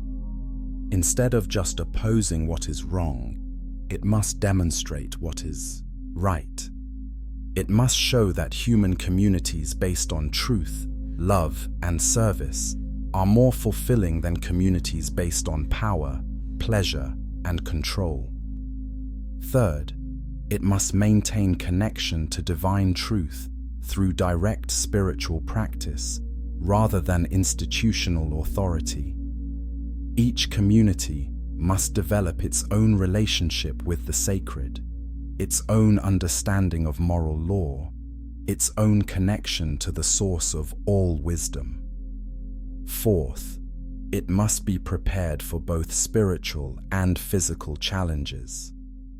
The final conflict wouldn't be just about ideas or politics. It would involve actual supernatural forces, and humans would need spiritual protection as well as practical skills. Finally, it must remember that the ultimate victory wouldn't be achieved through human effort alone. The pure bloodlines were called to be faithful witnesses, not triumphant conquerors. Their job was to preserve truth and model alternatives until divine intervention made the final resolution possible. This last point is crucial because it prevents the awakening from becoming just another form of human pride or political ambition. The pure bloodlines aren't called to rule over others or impose their values through force. They're called to serve as lights in the darkness, as seeds of renewal, as bridges between heaven and earth. But they are called to resist. When systems become so corrupted that they actively oppose human flourishing, withdrawal and non-compliance become moral obligations. When authorities demand participation in practices that violate conscience, disobedience becomes obedience to higher law. The time for passive accommodation is ending. The time for active resistance has begun. This doesn't mean violence or hatred toward those who serve corrupted systems. Many of them are victims rather than villains, deceived rather than demonic. But it does mean refusing to participate in systems that undermine human dignity, human freedom, and human connection to divine truth. It means building alternatives, creating parallel institutions, developing independent sources of food, energy, education, healthcare, and community support, becoming resilient enough to maintain human values even when the dominant culture opposes them. Most importantly, it means awakening to your own spiritual inheritance. Whether or not you carry pure bloodline genetics, you can choose to align yourself with truth, love, and service. You can develop the spiritual discernment needed to recognize deception. You can cultivate the moral courage needed to resist corruption. The final battle isn't just between different groups of humans. It's between different visions of what humanity should become. Will we transcend our limitations through technology and genetic manipulation, or through spiritual discipline and moral development? Will we seek to become gods through our own power, or will we find our true identity as children of the Most High? Share this message if you understand that the time for choosing sides has arrived, and let me know in the comments, what steps are you taking to develop spiritual discernment and practical resilience? How are you preparing for the challenges ahead? Because coming up in our final chapters, we're going to explore the most mysterious aspects of Enoch's prophecy, his descriptions of supernatural phenomena that mainstream science refuses to acknowledge, and his predictions about the ultimate resolution of the conflict between human and Nephilim bloodlines. These aren't just ancient myths. They're descriptions of realities that are breaking through into our world right now, for those who have eyes to see.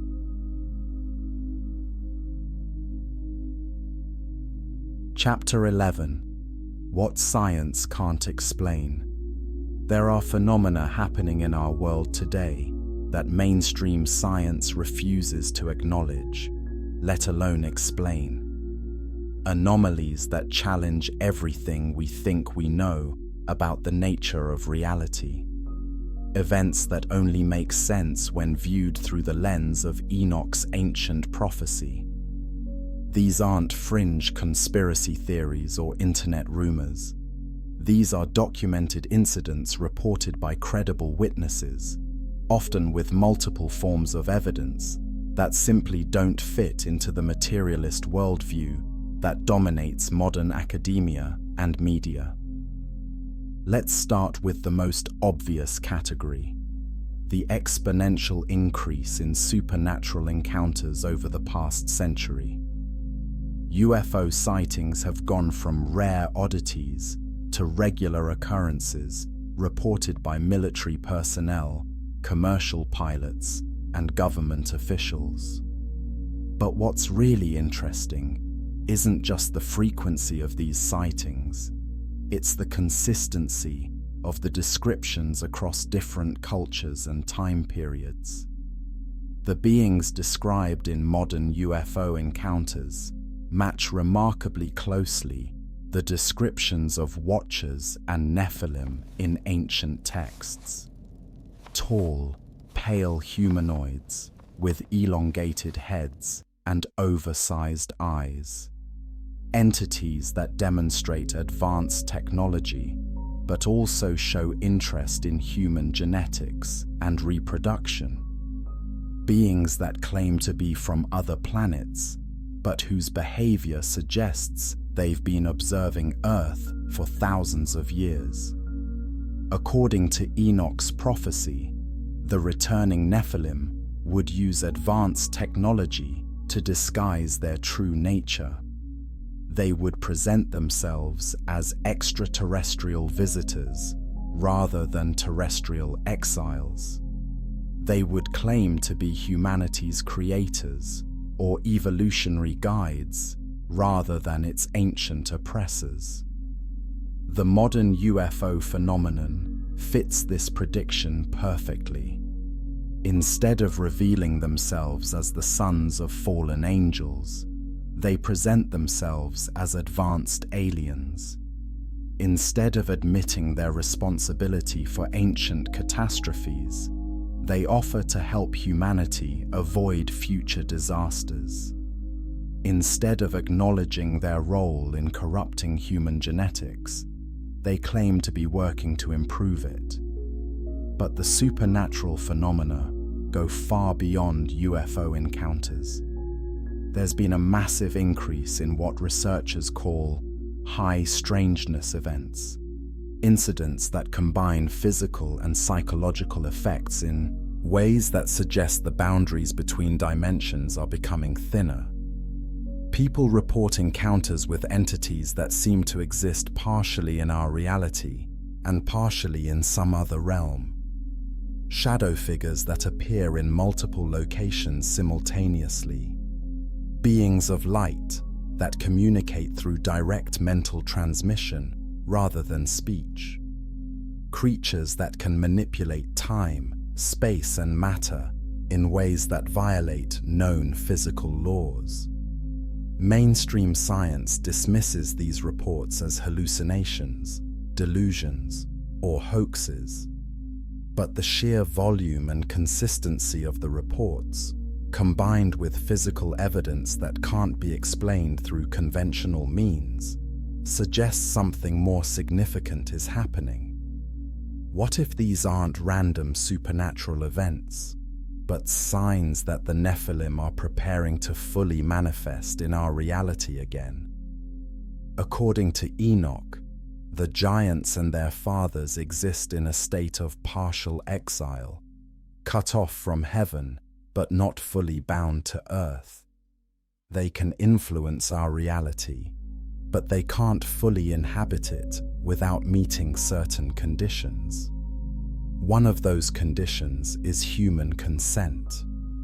The Watchers originally fell because they chose to violate the boundary between celestial and terrestrial realms, but they can only return by convincing humans to invite them back.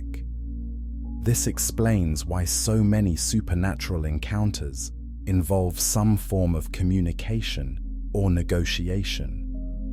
The entities don't just appear and take what they want.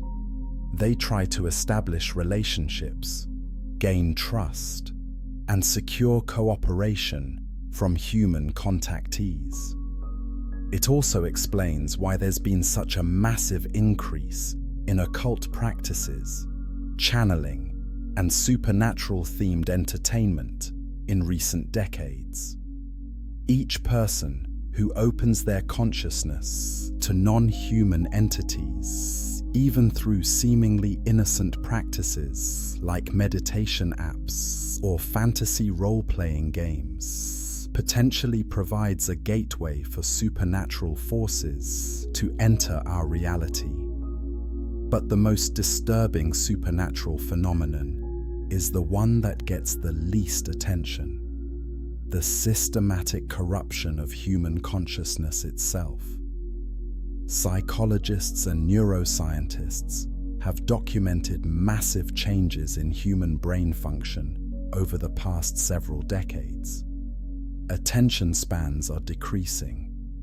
Emotional regulation is declining. The ability to think abstractly and reason logically is deteriorating.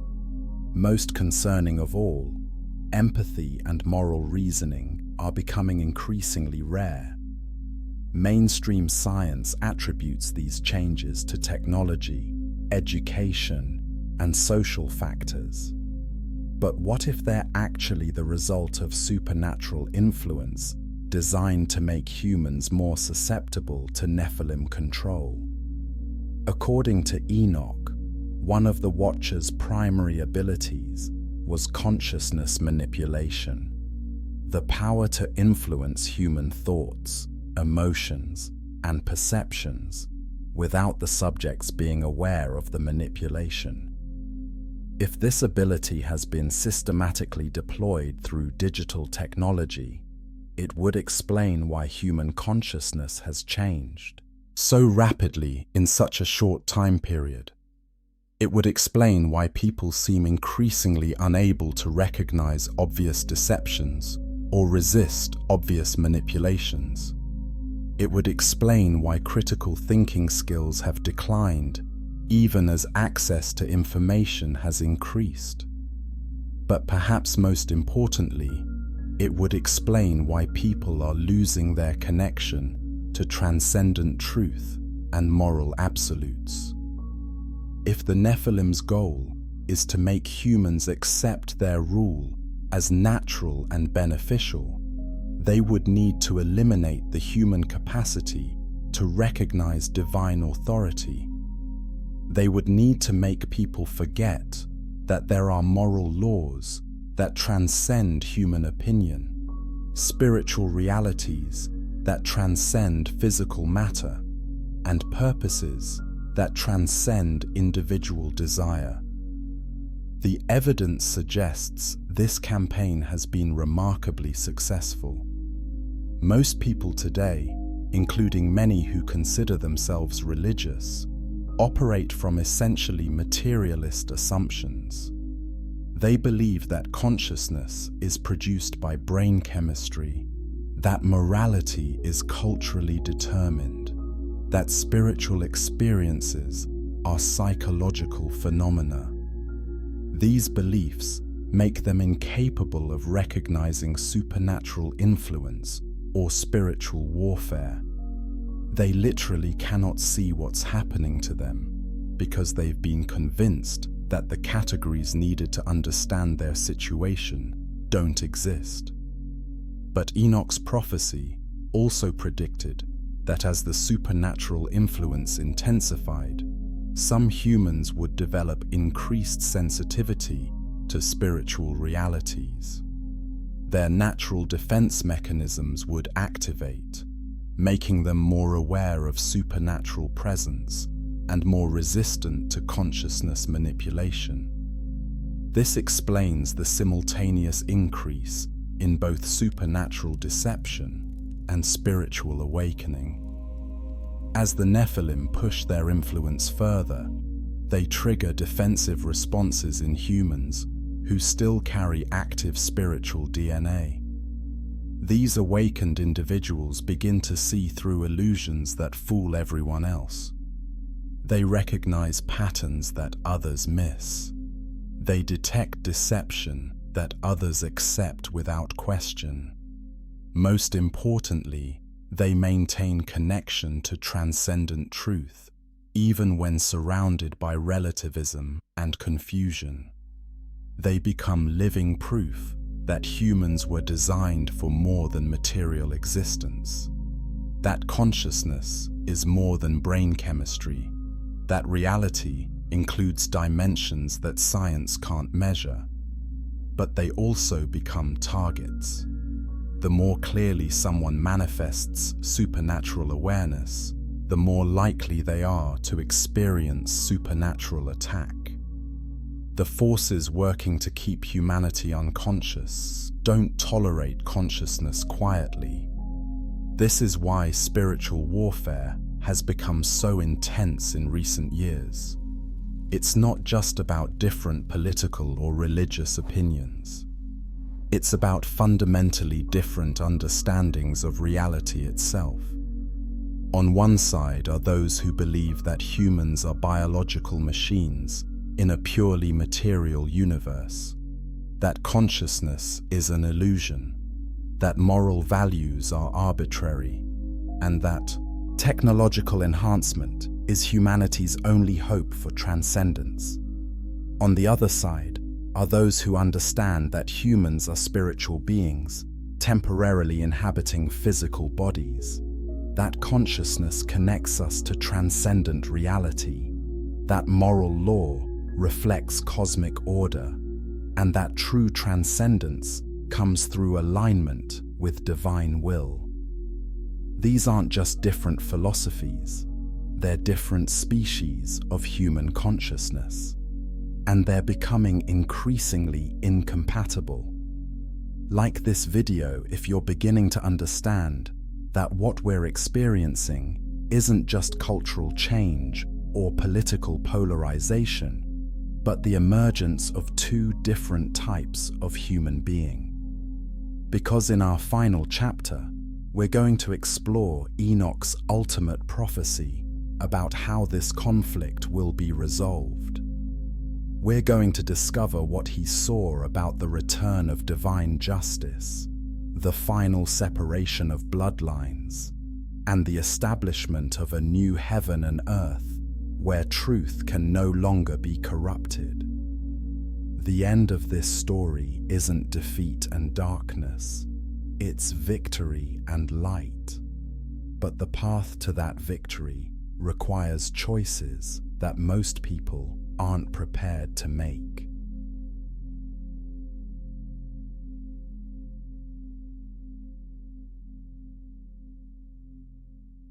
Chapter 12.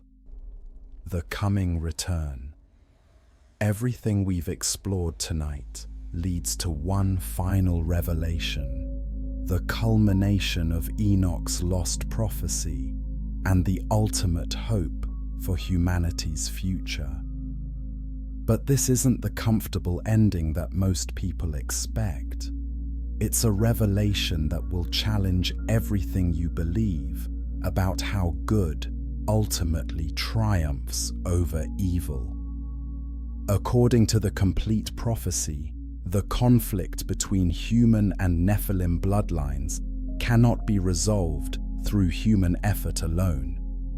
The corruption has gone too deep, spread too far, and gained too much power for any earthly resistance to overcome completely.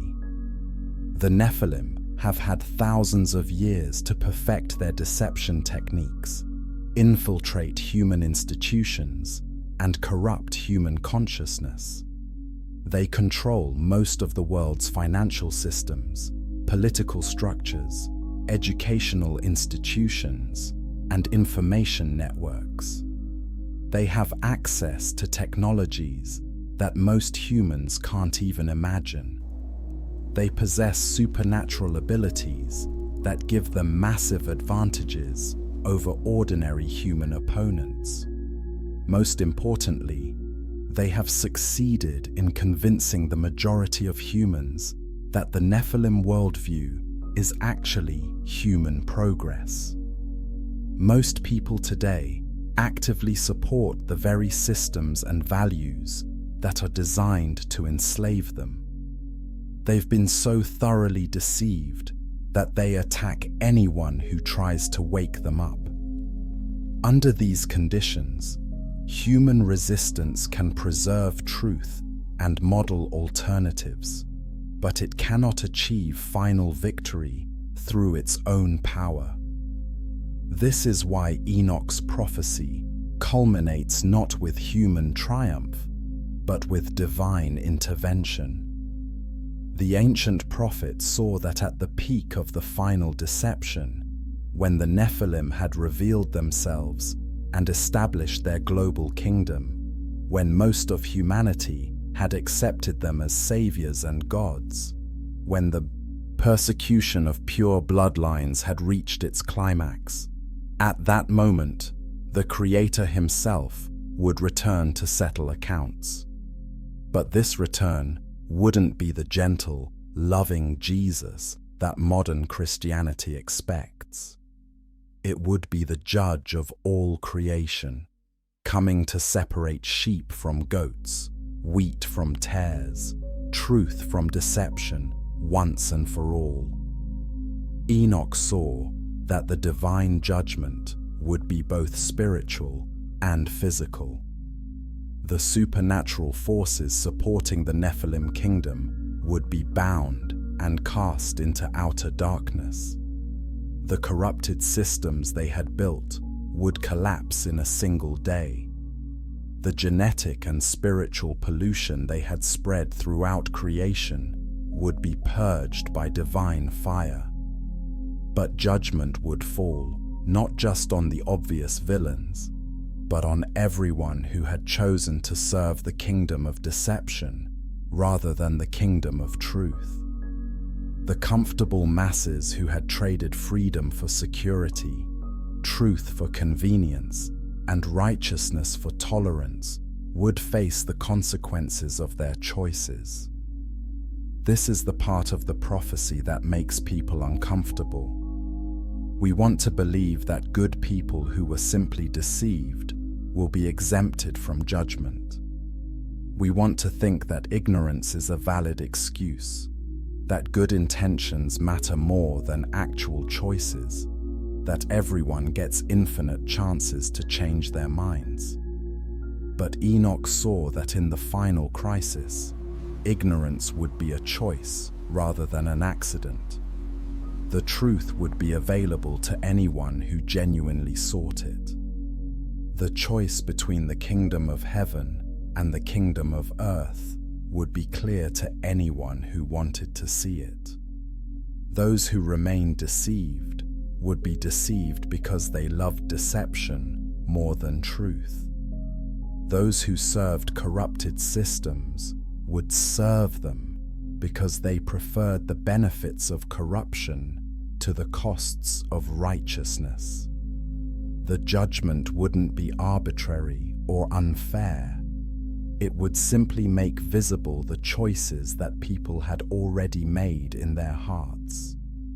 But for those who had chosen truth over comfort, righteousness over advantage, and divine will over human pride, the return would mean something entirely different: vindication, restoration, and inheritance of a new creation where deception was no longer possible. Enoch saw that after the judgment, the Creator would establish what he called new heavens and a new earth, not just improved versions of the current reality, but fundamentally different dimensions where the laws of existence were designed to prevent corruption from taking root. In this new creation, humans would have the enhanced abilities and extended lifespans that the Nephilim had promised through technology, but without the spiritual corruption that made those enhancements dangerous. They would have access to knowledge and power beyond anything the current world offers, but within a framework of love and service that prevented abuse. Most importantly, they would have direct access to divine truth that couldn't be corrupted by deception or manipulation. The need for faith would be replaced by knowledge. The struggle between good and evil would be replaced by the joy of participating in cosmic harmony. But Enoch also saw that this new creation wouldn't include everyone who considered themselves human. The final separation wouldn't be between different races or nations or religions. It would be between those who had chosen to remain authentically human, connected to divine truth, and committed to serving purposes greater than themselves, and those who had chosen to become something post-human, cut off from transcendent reality and focused only on maximizing their own power and pleasure. This separation was already beginning in Enoch's time, as the Nephilim bloodlines diverged further and further from pure human nature. It would reach completion in the end times, when the choice between human and post-human existence became conscious and irreversible.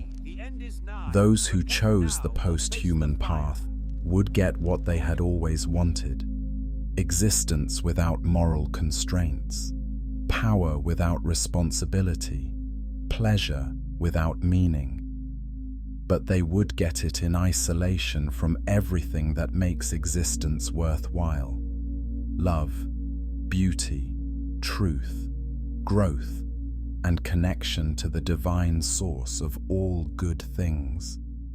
Those who chose to remain human would inherit a reality where human nature could develop its full potential without the corruptions and limitations that had distorted it for so long.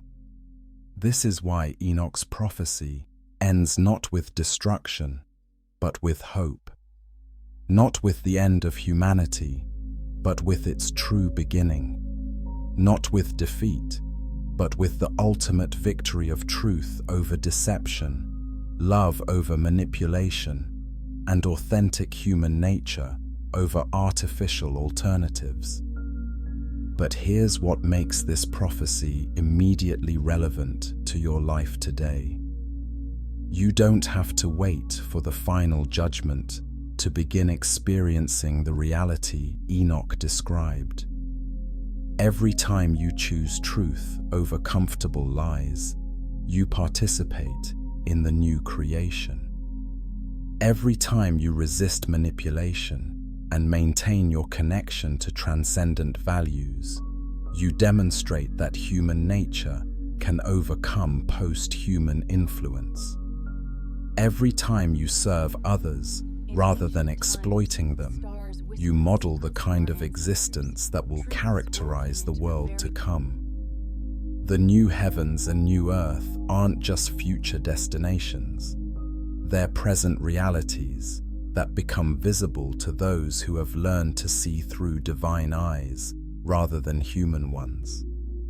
This is why the pure bloodlines aren't just called to preserve truth until the end comes. They're called to live truth right now, to demonstrate right now that humans were created for more than survival and success, to prove right now that love is stronger than fear, that sacrifice is more powerful than selfishness, that connection to divine will is more fulfilling than autonomous self-determination. Every awakened human becomes a preview of humanity's true destiny. Every genuine community becomes a model of the third social order that will replace corrupted civilization. Every act of authentic love becomes a foretaste of the joy that awaits those who choose truth over deception. The final battle isn't just about what will happen in some distant future.